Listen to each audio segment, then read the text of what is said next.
왜 그렇게 보톡스만 맞으면 부작용 때문에 고생일까요? 자, 여러분이 이것만 체크하면 보톡스 부작용이 생길지 안 생길지 알 수 있습니다.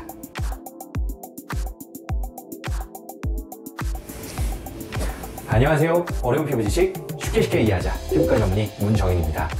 보톡스는 피부과에서 시행하는 대표적인 안티에이징 시술이죠. 자, 효과도 드라마틱하고 가격도 저렴해서 가장 인기 있는 시술 중 하나이기도 합니다. 자, 저 역시도 주기적으로 보톡스 시술을 받고 있기도 하고요. 자, 그런데 이 시술이 흔한 만큼 보톡스 부작용으로 고생하시는 분들도 많습니다.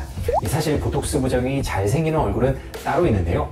자, 오늘은 여러분이 이 보톡스 부작용을 예방하기 위해서 반드시 확인해야 할 이 셀프 체크리스트에 대해서 소개를 드리려고 합니다. 보톡스 부작용이 두려우셨던 분들은 반드시 영상 끝까지 시청 부탁드리도록 하겠습니다. 자, 그럼 준비되셨나요? 가시죠! 사각턱 보톡스는 얼굴이 갸름해지기 위해서 거의 필수적으로 받는 시술이죠. 저도 이 각이 많이 진 얼굴이라 인생 처음으로 받은 보톡스가 바로 사각턱 보톡스였습니다. 사각턱 보톡스 후에 생길 수 있는 부작용은 여러 가지가 있지만, 그 중에서도 가장 흔한 건 볼 꺼짐 혹은 관자나 광대 커짐인데요. 이 사각턱 보톡스를 지나치게 많이 그리고 무분별하게 맞을 때 더 쉽게 생기니 반드시 주의해야 합니다. 자, 먼저 볼 꺼짐이나 관자나 광대 커짐이 왜 생기는지 살펴보면요. 해부학적으로 사각턱 근육은 광대뼈에서 시작하여 턱뼈 아랫라인까지 연결되어 있습니다. 즉, 우리가 말하는 옆볼 부위의 볼륨을 가장 많이 차지하고 있는 조직이 바로 사각턱 근육입니다. 그런데 보톡스를 맞으면 원래 옆볼을 차지하고 있어야 할 사각턱 근육의 볼륨이 줄어드니 필연적으로 볼 꺼짐이 생길 수 있습니다. 경험 많은 시술자들은 이런 부작용을 막기 위해 사각턱 근육 전체의 보톡스를 놓지 않고 최대한 아래쪽으로, 즉 사각턱 근육의 아래쪽 50% 부위에만 보톡스를 놓아서 옆볼 부위가 꺼지는 것을 예방하죠. 그런데 이렇게 맞아도 오랜 기간 무분별하게 맞게 되면 또 다른 부작용인 관자나 광대 커짐이 생길 수 있습니다. 자, 이것은 보톡스로 인한 근육의 보상성 비대로 인해 발생하게 됩니다. 원래 음식을 씹는 근육은 사각턱 근육과 측두근 두 가지로 구성이 되어 있는데, 사각턱 보톡스로 인해 사각턱 근육이 점점 위축되면 이를 보상하기 위해 측두근이 발달하게 되는 것이죠. 관자 부위에 위치한 측두근이 점점 커지면 얼굴이 더 넓어 보이는 문제가 생깁니다. 마찬가지 이유로 사각턱 근육의 아래 50% 부위만 계속 위축이 되면 위쪽의 50% 부위는 더 발달하면서 두꺼워질 수 있는데요. 이런 경우 음식을 씹을 때 사각턱 근육의 위쪽이 너무 도드라져 마치 알사탕이 박혀 있는 것처럼 보일 때도 있고요. 바로 위에 광대뼈와 겹치면서 광대가 굉장히 넓어 보이는 느낌으로 나타나기도 합니다. 자, 그럼 이러한 부작용이 생길지 여부를 어떻게 미리 판단할 수 있을까요? 집에서 이 손가락의 끝을 양쪽 광대뼈에 대고 이 손바닥을 이 양볼 가장자리에 밀착시켜 보세요. 자, 이 상태에서 이를 꽉 세게 깨물면 이 딱딱하게 튀어나오는 사각턱 근육을 느끼실 수 있는데요. 자, 이 느낌이 클수록 근육이 크기 때문에 이 보톡스의 효과가 잘 나타날 것이고, 이 반대로 느낌이 거의 없을수록 근육의 크기가 작기 때문에 보톡스의 효과를 거의 보실 수 없습니다. 만약 만져지는 느낌이 거의 없는데도 얼굴이 각이 져 보인다면 그것은 근육이 아니라 지방이나 골격의 문제일 수 있으므로 지방을 빼주는 울세라나 인모드와 같은 시술이 더 적합할 수 있겠죠. 자, 여기서 더 나아가 근육의 어느 부위가 더 튀어나오는지를 반드시 체크하셔야 되는데요. 자, 만약 이 근육의 아래쪽 부분이 더 튀어나온다고 한다면 이 근육의 아래쪽이 더 발달된 상태이기 때문에 반드시 이 보톡스를 아래쪽에 집중해서 맞아서 볼 꺼짐을 피해야 합니다. 반대로 이 위쪽이 주로 튀어나온다면 반복적인 사각턱 보톡스 시술로 인해서 이 사각턱 근육에 부분적인 보상성 비대가 생겼을 수 있습니다.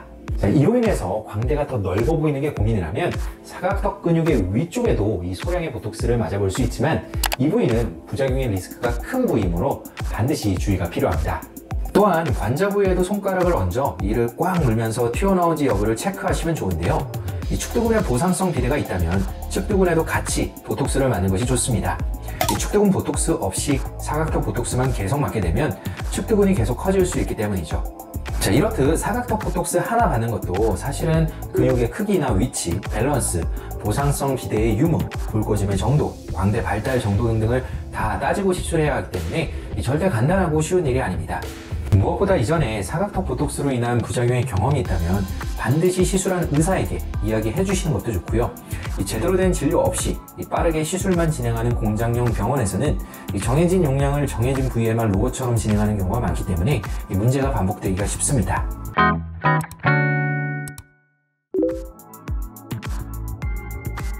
이마보톡스는 이마주름을 펴기 위한 필수 시술이지만 동시에 부작용을 경험하기도 쉽습니다. 특히 안검하수라 불리는 증상, 즉 눈이 무겁고 처지는 증상이 생길 수 있어서 생각보다 많은 주의를 요하는 시술이 이마보톡스입니다. 왜 이마보톡스를 맞으면 눈이 무겁고 답답해질 수 있을까요? 눈을 뜰 때 사용하는 윗눈꺼풀 올린근의 힘이 나이가 들수록 약해지는데요. 이전과 같이 눈을 뜨기 위해서는 보조 근육인 눈썹을 치켜뜨는 이마 근육의 사용이 늘어나게 됩니다. 따라서 이마 보톡스를 맞아 이마 근육의 힘이 약해지면 더 이상 윗눈꺼풀 올린근을 보조할 수 없고, 그로 인해 눈이 무겁고 답답해 보이는 증상이 생길 수 있는 것이죠. 자, 그렇다면 이 안검하수 부작용이 생길지 여부를 어떻게 알 수 있을까요? 한 2가지 정도를 체크해 보시면 좋을 것 같습니다. 자, 첫 번째는 이 눈에 힘을 뺀 상태에서 편안하게 이 거울을 보면서 이 눈동자에 보이는 정도를 체크를 해보세요. 자, 만약 이 윗눈꺼풀이 이 검은 눈동자의 1~2mm 정도를 가린다면 정상이고요. 만약 그 이상을 가린다면 안검하수를 갖고 있다고 판단할 수 있습니다. 자, 이렇게 원래부터 안검하수를 갖고 계신 분들은 아무래도 이마보톡스의 리스크가 그만큼 더 클 수밖에 없겠죠. 게다가 이런 분들은 보통 보상적 목적으로 이마 근육을 많이 사용하기 때문에 아무래도 이마 보톡스 이후에 안검하수가 발생할 가능성이 더더욱 증가하게 됩니다. 자, 그 다음은 이 거울을 보면서 이 눈을 최대한 크게 떠보세요. 자, 이렇게 말씀을 드리면 이 눈꺼풀에 힘을 딱 줘서 이 눈을 또렷하게 뜨시는 분들이 계시고, 이 반면에 눈썹을 치켜뜨면서 눈을 크게 뜨시는 분들이 계십니다. 자, 후자의 경우 눈을 뜰 때 이마 근육을 많이 사용하는 분들이기 때문에 이런 분들이 이마보톡스를 맞으면 부작용이 생길 가능성이 그만큼 더 높습니다.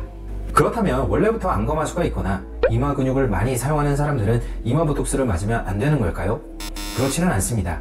이마주름을 해결하기 위해서는 보톡스는 거의 필수적으로 시행해야 하기 때문에 부작용 리스크가 큰 분들에게는 보톡스의 용량, 농도, 위치 등을 조율하여 시술하는 것이 매우 중요합니다. 또한 보톡스만으로 완벽하게 해결하려고 하기보단 필러나 콜라겐 부스터, 각종 탄력 레이저 등을 병행하여 주름을 보완하는 것이 더 좋겠죠. 또한 어떻게 시술하더라도 눈썹 상방 2cm 이내로는 보톡스를 주입하지 않는 것이 좋은데요. 눈썹 바로 위에 있는 주름을 보톡스로 무리하게 펴다 보면 보톡스의 확산으로 윗눈꺼풀 올린근에 영향을 줄 수 있습니다. 따라서 눈썹 바로 위의 주름을 보톡스로 펴는 것은 일반적인 상황에서는 결코 추천드리지 않습니다. 눈을 꽉 찡그릴 때나 웃을 때 까치발처럼 생기는 눈가 주름이나 가로 세로로 길게 자글자글하게 보이는 눈밑 주름 역시 보톡스 부작용이 생기기 쉬운 부위인데요. 대개는 모든 주름을 100% 보톡스로만 교정하려다가 생기게 되므로 평소에 자연스러운 눈웃음이 매력 포인트라고 생각하셨다면 반드시 지나치지 않게 시술받아야 합니다.